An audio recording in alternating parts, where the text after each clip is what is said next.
This is the road to Mount Yibby.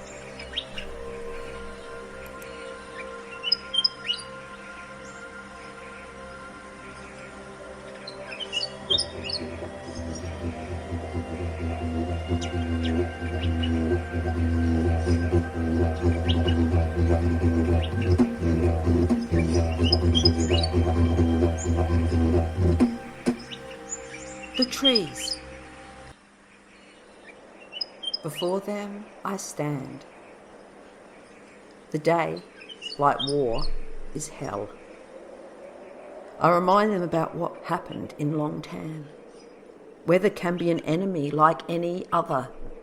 In Long Tan, rain stopped the Viet Cong attack. Here, dry lightning might hold us back. Only the old olive trees understand. There is a small fire outside of Jamestown. Philby yells, "I'll put some pants on!"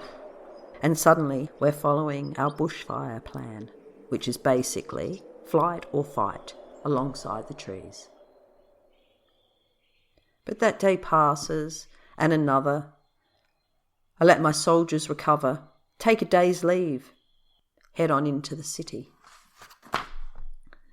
It's a quiet drive, just me and the Toyota, Northern Expressway to the outskirts. Outside a baby bunting store, I loiter. I'm waiting for a mother-to-be. I'm going to kidnap her, take her to Mount Brian with me, and Bossy. Do some recreating for TV. Suddenly I see one. She won't go in. She's maybe 17. Staring longingly at a baby's bedroom scene. Perfect, I think evilly. I approach her. I say, "You don't know me, but I was once like you see. I'd like to buy this cot, help a younger sister who is less well off." She looked at me suspiciously, like she's not going to, but I'm just a regular old lady. We went into the shop. Not the cot, she had one, but the sheet set we got and a lot of other supplies. Then I said, I'd give her a ride. She said, "But you don't even know my name." And I said, "That's all right, that's fine, that's okay." I didn't want her to say her name, but she said it all the same. And once I heard it, I couldn't remain in my murderous state. Mary. The same name exactly as the Nadgery mother-to-be who was ravaged on Mount Brian last century. Hallett's hitman did his job. Hallett's hitman and his dog. But I could not, and neither could Boss.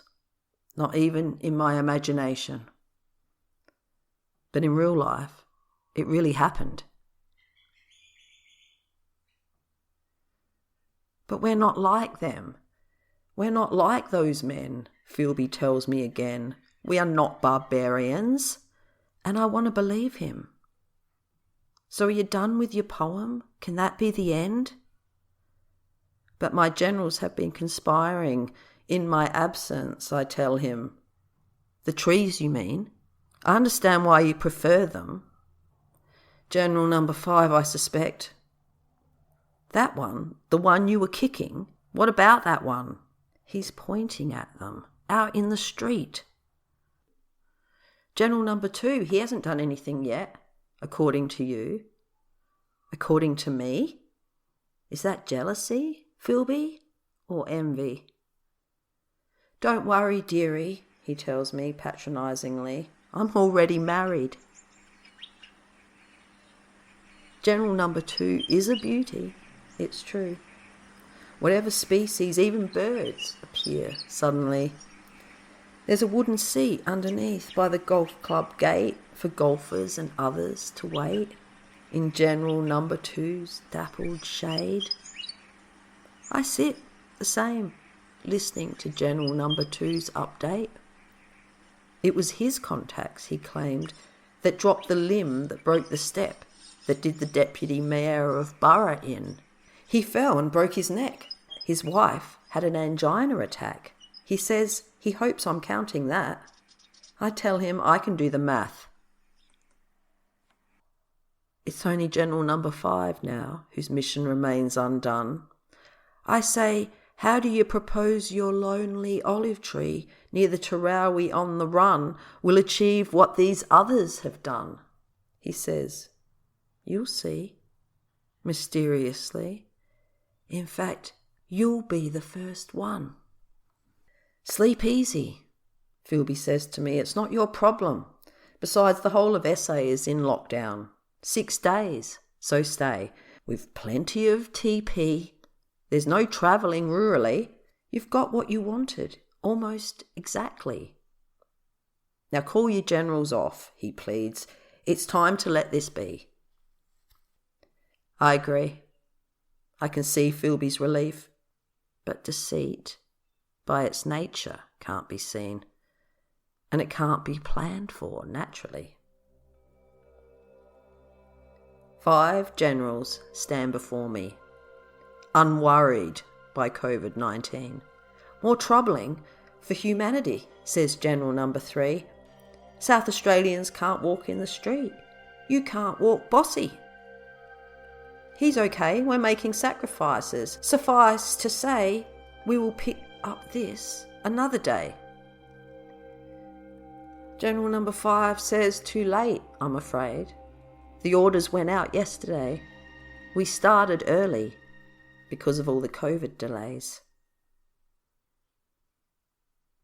I saw the mushroom cloud rising over the shoulder of General Number 3. Her mouth open. It's begun. That is the end of Tarawi, says General Number 5. Bang! And there goes White Yakawi. Next is Jamestown.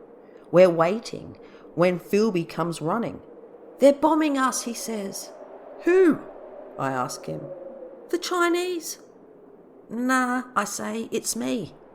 It's all part of my plan to get rid of the colonisers. Philby cries, is that why our farm is on fire?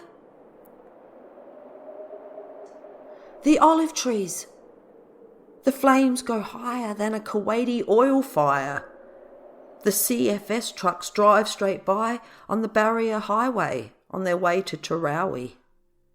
We can see them from the top of Mount Bryan, where we're sitting in the Toyota, Bossy, Philby and me, in the clothes we are wearing.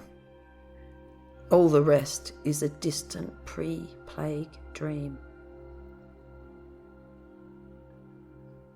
We are leaving, Philby is saying. Avoid the containment that has others dying. Time to flit before Hallett is another cruise ship. He's packed the camping gear when I wasn't looking. We are out of here, he's saying. Today. One last try. But lockdown, I cry. Philby says, fuck it. And Philby is calm. And past the fire burning down our farm, the windmills are still turning on the vast wind farms. Can you hear that hum? Philby asks me. I can't, but try and imagine. It turns people crazy. Oligarchs own them and want more money. We need to fight them. But first we flee. Yes, says Philby. He's remembering. Yes, the Chinese. And we do get away. And that is how this story continues today.